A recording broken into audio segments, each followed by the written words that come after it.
إنهم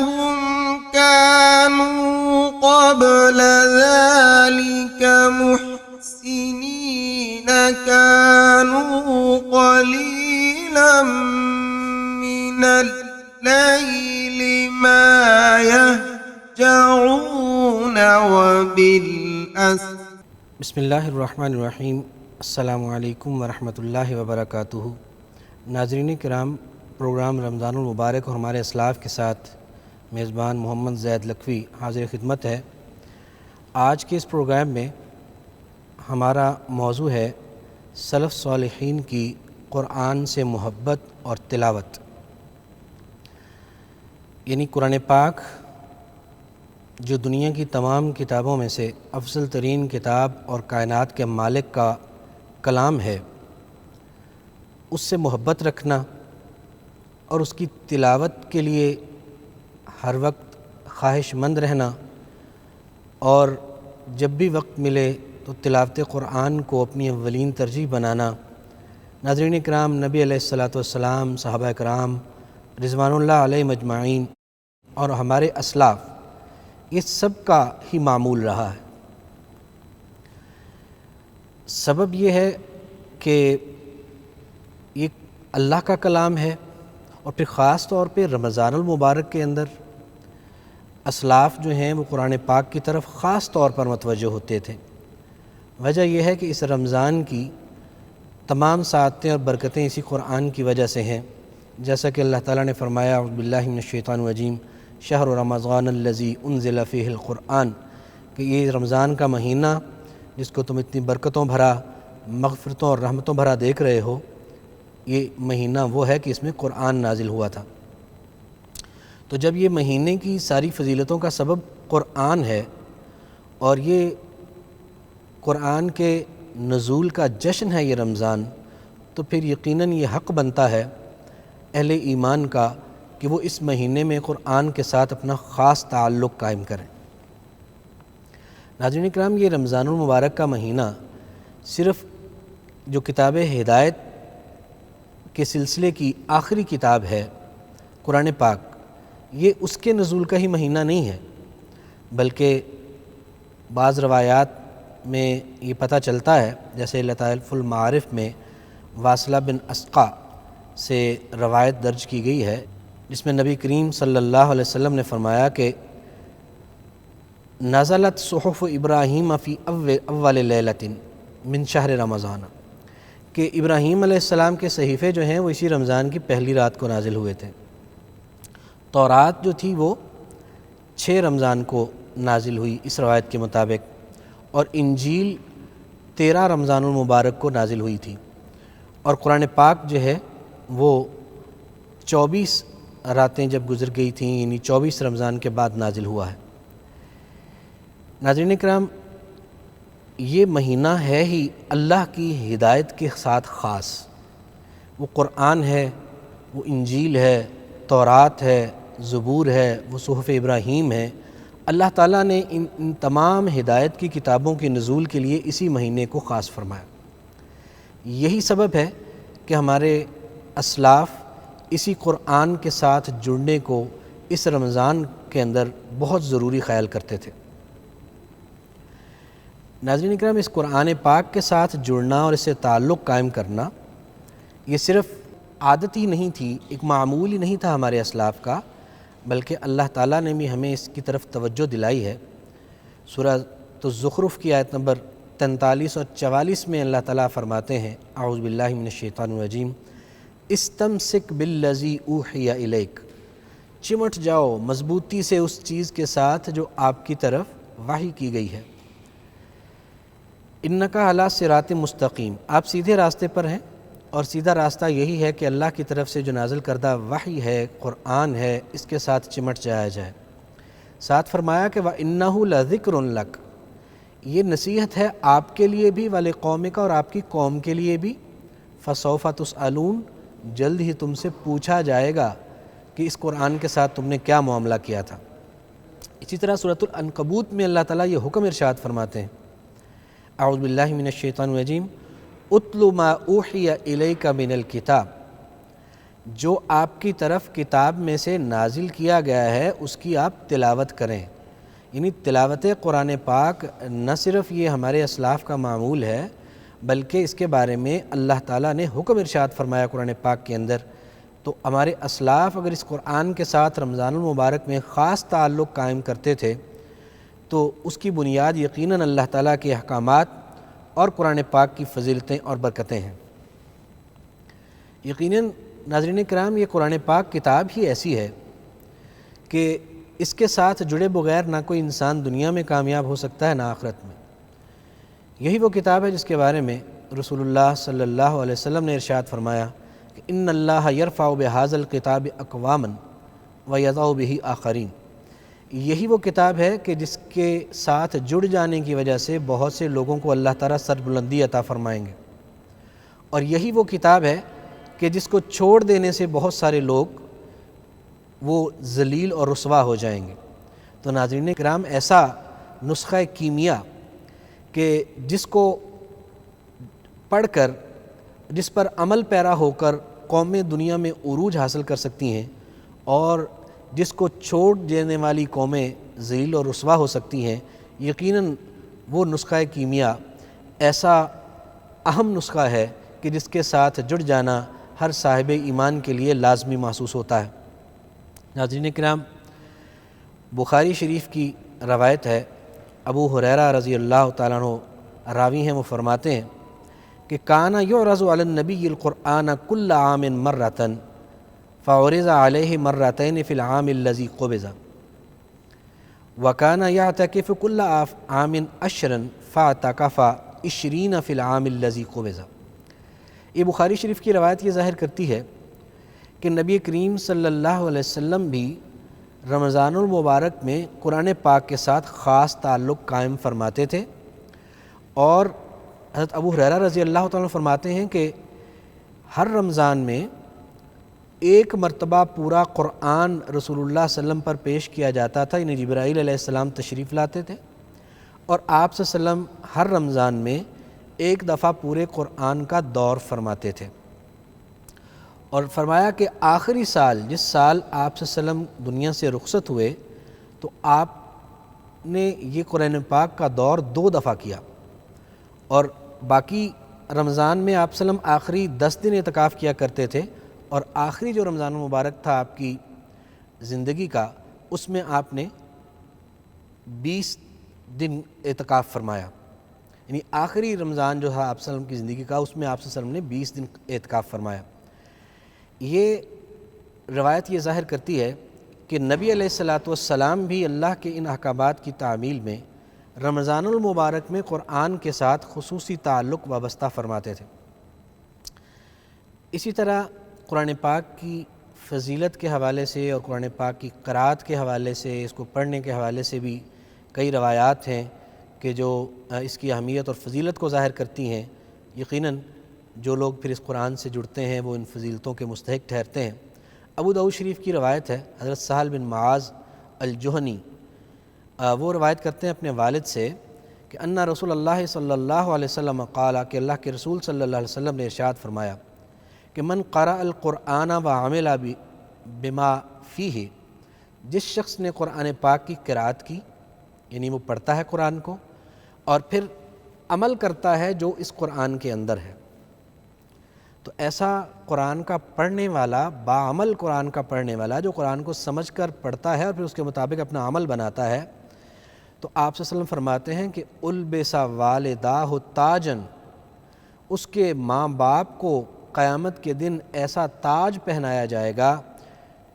کہ ضوءہ احسن من ضوء الشمس فی بیوت الدنیا، کہ اس تاج کی روشنی اس سورج کی روشنی سے بھی زیادہ اچھی ہوگی کہ جو دنیا میں گھروں پر پڑتی ہے۔ اب آخری الفاظ ہیں اس روایت کے کہ لو کانت فیکم فما ظنکم بالذی عمل بہذا، تو اگر اس کا یہ مقام اور مرتبہ ہے قرآن پاک کی تلاوت کرنے والے اور اس پر عمل کرنے والے کے ماں باپ کا اتنا احترام ہے، یعنی جو خود جس نے پڑھا ہے اور جس نے اس پہ عمل کیا ہے، اس کے ماں باپ کو یہ اعزاز دیا جا رہا ہے کہ ایسا تاج پہنایا جا رہا ہے کہ جس کی روشنی سورج کی روشنی سے بھی زیادہ اچھی ہے۔ تو جس بندے نے یہ کام کیا ہے، قرآن پڑھا ہے اور اس پر عمل کیا ہے، تو یقیناً وہ تو اس سے بھی زیادہ اللہ تعالیٰ کے ہاں وہ احترام اور تکریم اور مہمان نوازی انشاءاللہ اس کا مقدر بنے گی۔ اسی طرح ناظرین کرام، ابو داؤد شریف کی دوسری روایت حضرت عائشہ صدیقہ رضی اللہ تعالیٰ عنہا سے مروی ہے، وہ فرماتی ہیں کہ آپ نے ارشاد فرمایا کہ الذی یقرأ القرآن، وہ شخص جو قرآن کو پڑھتا ہے، قرأت کرتا ہے قرآن کی، وَهُوَ ماہر بِهِ، اور وہ اس میں مہارت رکھتا ہے، یعنی قرآن پاک کو پڑھتا بھی اچھے طریقے سے ہے، سمجھ کر پڑھتا ہے، اور اس پر عمل کے اعتبار سے بھی وہ بندہ مکمل ہے، کامل ہے، پوری مہارت ہے اس کو قرآن پر، تو اس کا شمار اللہ کے رسول فرماتے ہیں کہ مع السفرۃ الکرام البررہ، کہ وہ مقرب فرشتے اللہ تعالیٰ کے جو لکھنے والے، عزت والے اور نیک فرشتے ہیں، بلند مرتبت مقرب فرشتے اللہ تعالیٰ کے، ایسے قاری قرآن کا شمار ان لوگوں کے ساتھ ہوتا ہے، ان کا مقام و مرتبہ اس کے برابر ہے۔ اللہ اکبر۔ تو والذی یقرأہ وہو یشتد علیہ فلہ اجران، اور ایک بندہ ہے کہ وہ بہت ماہر تو نہیں ہے قرآن کو پڑھنے میں، لیکن جب وہ پڑھتا ہے تو اس کو پڑھنے میں دقت ہوتی ہے۔ وہ دقت دو طرح سے ہو سکتی ہے، ایک یہ ہے کہ وہ صحیح طرح سے اس کو پڑھنا نہیں آتا، وہ کوشش کرتا ہے درست انداز میں پڑھنے کی، لیکن اس کو پڑھنے میں کافی دقت کا سامنا کرنا پڑتا ہے، اپنی کم علمی کی وجہ سے، کم مشق کی وجہ سے، یا یہ بھی ہو سکتا ہے کہ کسی کی زبان کے اندر لکنت ہے، تھتلاہٹ ہے، وہ صحیح طور پر نہیں پڑھ سکتا، تو اس کو اگر مشکل پیش آتی ہے تو ایک ماہر آدمی اگر جتنا اجر اس کو ملے گا، اس مشکل کے ساتھ قرآن پڑھنے والے کو دوہرا اجر اللہ تعالیٰ عطا فرماتے ہیں۔ ناظرین کرام، اسی طرح ابو داؤد شریف کی ایک اور روایت ابو ہریرہ رضی اللہ تعالیٰ عنہ سے مروی ہے، وہ فرماتے ہیں کہ رسول اللہ صلی اللہ علیہ وسلم نے ارشاد فرمایا کہ مجتمع قوم فی بیت من بیوت اللہ تعالی، کہ کوئی بھی لوگ جو اللہ کے گھروں میں سے کسی گھر میں جمع ہوتے ہیں، یتلون کتاب اللہ ویتدارسونہ بینہم، وہ اللہ کی کتاب کو پڑھتے ہیں اور باہم ایک دوسرے کو پڑھاتے ہیں، یعنی پڑھنا سکھاتے ہیں، اس کی معنی مفہوم سمجھاتے ہیں، اس کی تفاسیر سمجھاتے ہیں۔ تو جو لوگ بھی کسی بھی اللہ کے گھر میں جمع ہو کر قرآن کو پڑھنے اور پڑھانے کا کام کرتے ہیں، الا نازلت علیہم السکینہ، ان پر اللہ کی طرف سے سکینت نازل کی جاتی ہے، وغاشیتہم الرحمہ، اور ان کو اللہ کی رحمت ڈھانپ لیتی ہے، وحفتہم الملائکہ، ان کے اوپر فرشتے آ کر ان کو گھیر لیتے ہیں اور اپنے پروں سے ان کے اوپر سایہ فگن ہو جاتے ہیں، جو قرآن کو پڑھنے پڑھانے میں مشغول ہوتے ہیں۔ اور وَذَكَرَهُمُ اللَّهُ فِي مَنْ عِنْدَهُ، اور ان قرآن پاک کے پڑھنے پڑھانے والوں کا ذکر اللہ تعالیٰ ان برگزیدہ ہستیوں میں، فرشتوں میں کرتے ہیں کہ جو اللہ کے پاس موجود ہیں، کہ یہ میرے بندے دیکھو کہ کس طرح سے میری کلام پاک کے ساتھ جڑے ہوئے ہیں، اس کو تلاوت کرتے ہیں، اس کو پڑھ بھی رہے ہیں اور پڑھا بھی رہے ہیں، سیکھ بھی رہے ہیں اور سکھا بھی رہے ہیں۔ تو ناظرین کرام، اسی طرح سے وہ معروف روایہ مبارکہ جو آپ نے سن رکھی ہے کہ خیرکم من تعلم القرآن وعلمہ، تو بہترین انسانوں میں سے رسول اللہ صلی اللہ علیہ وسلم کے نزدیک وہ ہے کہ جو قرآن کو سیکھتا اور سکھاتا ہے، اور اس سیکھنے اور سکھانے میں سب کچھ شامل ہے ناظرین کرام، اس کا پڑھنا، سیکھنا اور سکھانا، اس کا ترجمہ سیکھنا اور سکھانا، اور پھر اس پر عمل کرنا، وہ بھی سیکھنا اور سکھانا شامل ہے۔ جو لوگ بھی اس عمل کے اندر مشغول رہتے ہیں کہ قرآن کو سیکھتے اور سکھاتے ہیں، وہ رسول اللہ صلی اللہ علیہ وسلم کے اس فرمان کے مطابق انسانیت میں سے بہترین لوگ ہیں۔ اللہ تعالیٰ ہمیں بھی ان بہترین لوگوں میں سے بننے کی توفیق عطا فرمائے۔ ناظرین اکرام، یہاں وقت ہوا ایک بریک کا، ابھی حاضر ہوتے ہیں ایک بریک کے بعد۔ السلام علیکم ورحمۃ اللہ وبرکاتہ۔ إنهم كانوا قبل ذلك محسنين، كانوا قليلا إنهم كانوا قبل ذلك محسنين كانوا قليلا. السلام علیکم ورحمۃ اللہ وبرکاتہ. ناظرین اکرام، بریک کے بعد خوش آمدید. تو ذکر چل رہا تھا تلاوت قرآن پاک اور قرآن پاک کے ساتھ اسلاف کے تعلق کے حوالے سے. اس کے بارے میں اللہ تعالیٰ کے ارشادات، رسول اللہ صلی اللہ علیہ وسلم کے فرامین، اس قرآن کی فضیلت کے بارے میں اور ان لوگوں کی فضیلت کے بارے میں کہ جو اس قرآن کے ساتھ جڑتے ہیں اور وہ سعادتیں اور وہ فضیلتیں حاصل کرتے ہیں، ان کا تذکرہ بریک سے پہلے ہوا. اسی طرح ناظرین کرام اسی سلسلے کو جاری رکھتے ہیں، احادیث اور اسلاف کے آثار کا جائزہ لیتے ہیں کہ تاکہ ہمارا ایمان بھی بڑھے، ہمارا علم بھی بڑھے، ہمیں بھی اس رمضان المبارک کے مہینے میں یہ موقع میسر آئے کہ ہم بھی اللہ کے قرآن، رسول اللہ صلی اللہ علیہ وسلم کے فرامین اور اپنے اسلاف کے آثار کی روشنی میں اپنے زندگی کے معمولات کے اوپر نظر ثانی کریں اور ان کو اس طرح سے ترتیب دیں جو پسندیدہ ہے اللہ کے نزدیک. ترمذی شریف کی روایت ہے، عبداللہ بن مسعود رضی اللہ تعالیٰ عنہ راوی ہیں. وہ فرماتے ہیں کہ رسول اللہ صلی اللہ علیہ وسلم نے ارشاد فرمایا کہ من قرأ حرفا من کتاب اللہ، جس نے بھی ایک حرف پڑھا اللہ کی کتاب میں سے، فلہ بہ حسنۃ، پس اس کے لیے نیکی ہے، والحسنۃ بعشر امثالہا، اور نیکی کا ثواب جو ہے وہ 10 گنا ملتا ہے. اس کا مطلب یہ ہے کہ اگر کوئی شخص ایک حرف قرآن پاک کا تلاوت کرتا ہے تو اس کو اس سے 10 نیکیاں ملتی ہیں. پھر فرمایا کہ لا اقول، میں یہ نہیں کہتا کہ الف لام میم یہ ایک حرف ہے، ولیکن بلکہ الف حرف، الف ایک الگ حرف ہے، لام الگ حرف ہے اور میم الگ حرف ہے. تو الف لام میم کی الگ الگ پھر 10 ملائیں تو 30 نیکیاں بنتی ہیں، یہ ایک حرف نہیں ہوگا. تو اس طرح سے ناظرین کرام اگر قرآن پاک کی تلاوت کی جائے اور اس قدر نیکیاں، یہ تو عام دنوں میں بیان ہو رہا ہے، اور اگر یہی نیکیاں حاصل کی جائیں رمضان المبارک کے اندر تو پھر آپ شمار کر لیجئے کہ جس میں ایک نفلی نیکی ایک فرض کے برابر ثواب ملتا ہے، ایک فرض 70 فرضوں کے برابر ہے، تو یہ پھر ایک حرف کی 10 نیکیاں جو ہیں یقیناً رمضان المبارک میں اگر تلاوت کی جائے قرآن پاک کی تو اس کا اجر و ثواب بہت ہی بڑھ جاتا ہے. یہی سبب ہے کہ نبی علیہ الصلاۃ والسلام بھی قرآن کا دور اسی مہینے میں فرماتے، اور ہمارے اسلاف بھی اس رمضان کے مہینے میں تلاوت قرآن کو یقینی بناتے اور اپنے باقی کام اور مصروفیات جو معمول کی ہوتی ان کو چھوڑ کر تلاوت قرآن کو یقینی بنانے کی کوشش کرتے تاکہ وہ زیادہ سے زیادہ یہ نیکیاں بھی سمیٹ سکیں اور اس بابرکت کتاب کے ساتھ اپنا تعلق جوڑ سکیں. دیکھیں، ایک عبداللہ بن مسعود رضی اللہ تعالیٰ کے حوالے سے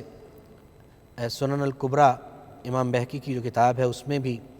معجم الکبیر میں بھی، حلیۃ الاولیاء میں بھی یہ امام مروزی سے یہ روایت ہے. انہوں نے قاسم رحمہ اللہ سے روایت کی ہے. وہ فرماتے ہیں کہ عبداللہ بن مسعود رضی اللہ تعالیٰ عنہ پورا قرآن ایک جمعے سے دوسرے جمعے تک ختم کرتے تھے، یعنی ایک ہفتے میں پورا قرآن ختم کرتے اور رمضان میں ہر 3 دن میں ایک ختم کرتے. آپ کے علم ہے کہ رسول اللہ صلی اللہ علیہ وسلم کی یہ بھی تعلیم ہے کہ قرآن پاک کو ترتیل کے ساتھ اور اچھے انداز میں پڑھنے کے لیے اس کو 3 رات سے کم وقت میں نہ پڑھا جائے، یہ پسندیدہ عمل ہے. تو اسی کے مطابق عام جو معمول تھا عبداللہ بن مسعود رضی اللہ تعالیٰ عنہ کا، وہ ایک ہفتے میں ایک قرآن ختم کرتے، اور رمضان المبارک میں اپنے اس معمول کو بڑھا دیتے، 3 دن میں ایک قرآن پاک ختم کرتے. اور پھر فرماتے ہیں کہ اور دن میں بہت ہی کم قرآن ختم کرنے پر مدد لیتے تھے،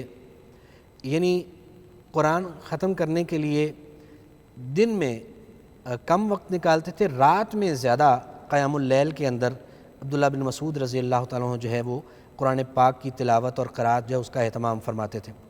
ناظرین کرام، اسی طرح سے لطائف المعارف میں مختلف اسلاف کے بارے میں ہمیں رہنمائی ملتی ہے.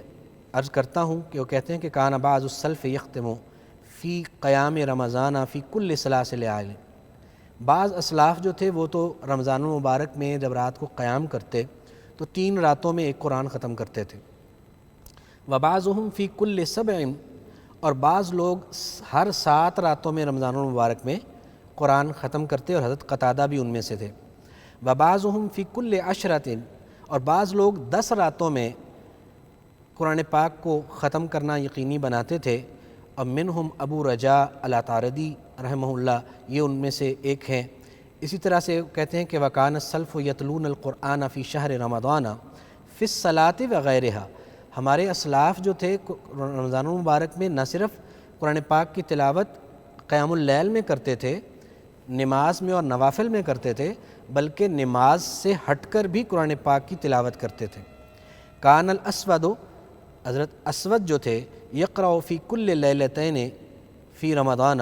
وہ رمضان المبارک میں 2 راتوں میں ایک قرآن ختم کرتے۔ کان النخعی، امام النخعی رحمہ اللہ، یفعل ذالک فی العشر الاواخر منہ خاصتاً، اور امام نخعی جو تھے وہ باقی رمضان کے دنوں میں تو یہ 2 دن والا معمول نہیں بناتے تھے قرآن پاک کو ختم کرنے کا، مگر رمضان کے آخری عشرے میں خاص طور پہ وہ بھی یہ معمول اختیار فرماتے، اور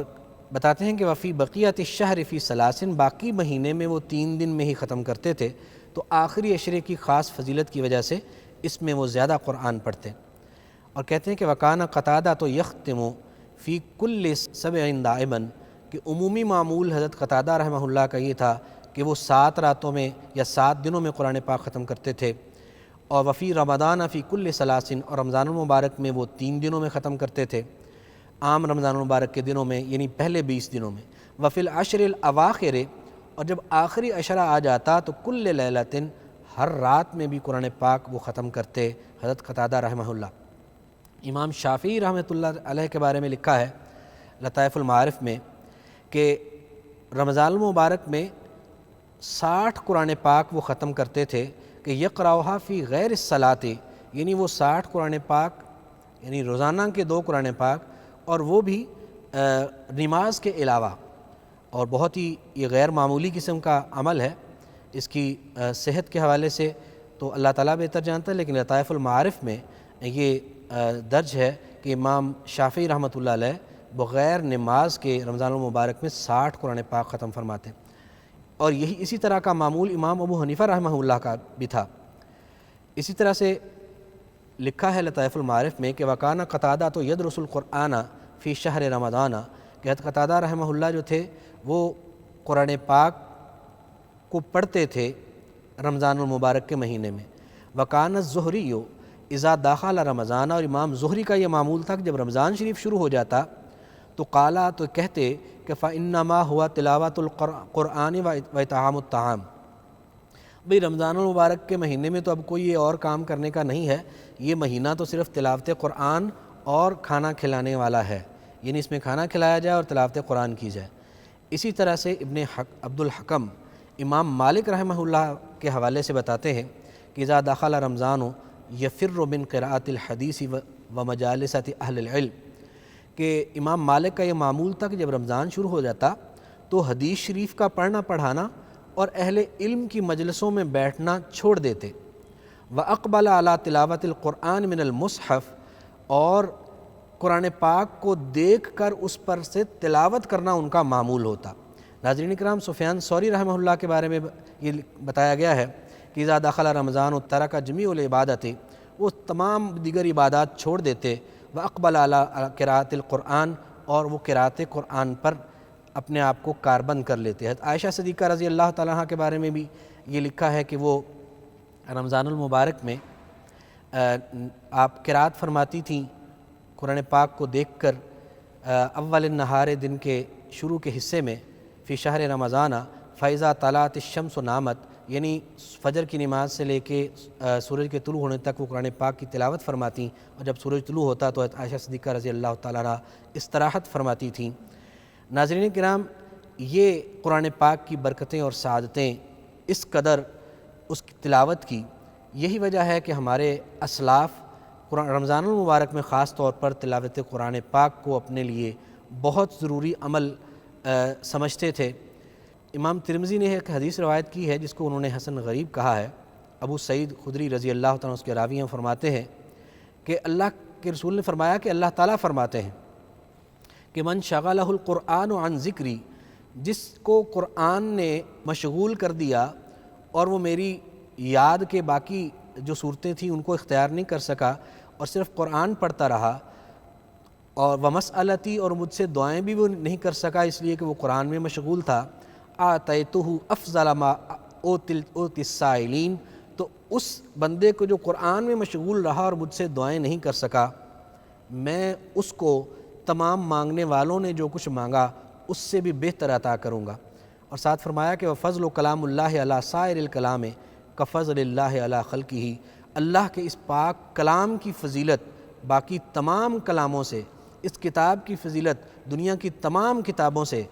ایسے ہی ہے جیسے اللہ کی فضیلت اس کی مخلوق پر ہے۔ ناظرین کرام، یہ قرآن پاک کے ساتھ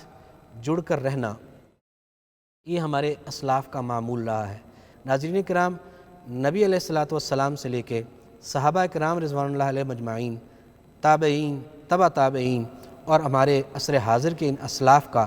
یہ معمول یہ بتاتا ہے کہ یہ نسخہ کیمیا قرآن پاک یہ ایسی شاندار کتاب ہے اللہ تعالیٰ کی کہ ہم سب کچھ چھوڑ کر اس کے ساتھ جڑ جائیں۔ اسی قرآن کے ساتھ جڑ جانا، اس کی تلاوت، اس میں تدبر، اس پر عمل اور اس کی تبلیغ، یہ ایسا شاندار عمل ہے کہ اس سے ہماری دنیا بھی شاندار ہو جائے گی اور آخرت بھی انشاءاللہ شاندار ہو جائے گی۔ اللہ تعالیٰ سے یہ دعا ہے ناظرین کرام کہ اللہ تعالیٰ ہمیں اللہ تعالیٰ کے احکامات، رسول اللہ صلی اللہ علیہ وسلم کی سیرت، صحابہ، تابعین اور اسلاف کے آثار کے مطابق